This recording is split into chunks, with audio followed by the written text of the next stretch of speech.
Vote মিটতে নিয়োগ দুর্নীতি মামলায় ফের তৎপর সিবিআই। শুক্রবার তলব করা হয় তেহট্টের বিধায়ক তাপস সাহাকে। সকাল 11:15 নাগাদ নিজাম প্যালেসে সিবিআই দফতরে প্রবেশ করেন। তখনই বলে যান তদন্তের কাজে তিনি সহযোগিতা করবেন। আজকে আবার আপনাকে তলব করা হয়েছে কেন? আবার তলব করা হয়েছে, আমি সহযোগিতা করব। কেন আর কিছু চাওয়া হয়েছে? এরপর ঘন্টা দুয়েক সিবিআই দফতরে ছিলেন বিধায়ক।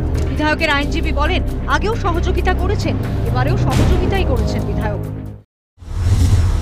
তদন্ত ক্ষেত্রে ওনাকে ডেকেছে, একটা ভয়েসের ব্যাপার আছে, সেই নিয়ে ওনাকে আজকে ডেকেছে।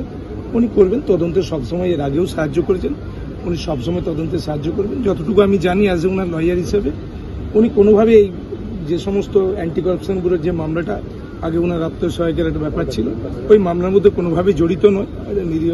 এবং তাছাড়া is suffering from different types of elements, ওনার শরীর অসুস্থ। সেই অবস্থাতেও যখনই সিবিআই ডেকেছে, যতবারই ডেকেছে উনি ততবারই এসছেন সিবিআইকে তদন্তে সাহায্য করেন। সূত্রের খবর, তার কণ্ঠস্বরে নমুনা দিতে চায় তদন্তকারী সংস্থা। সরাসরি স্বীকার না করলেও নমুনা যে নেওয়া হয়েছে তা জানিয়েছেন বিধায়ক।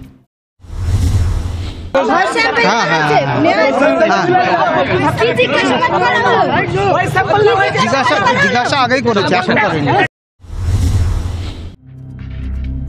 নিয়োগ দুর্নীতি মামলায় জড়িয়ে যায় তেহট্টের বিধায়কের নাম। অভিযোগ ওঠে টাকার বিনিময়ে চাকরি দিয়েছেন তাপস সাহা। সেই অভিযোগের ভিত্তিতেই এর আগে তাপস সাহাকে তলব করে সিবিআই। তার বাড়িতেও দীর্ঘ সময় ধরে তল্লাশি চালায় তদন্তকারী সংস্থা। তার বাড়ির পাশে পোড়া কিছু নথিও উদ্ধার হয়। কয়েকদিন আগে আদালতে নিয়োগ দুর্নীতি মামলার অগ্রগতি নিয়ে প্রশ্ন উঠেছিল। তারপরে সিবিআই এর তৎপরতায় অনেকেই নানা সমীকরণ খুঁজে পাচ্ছে। News time.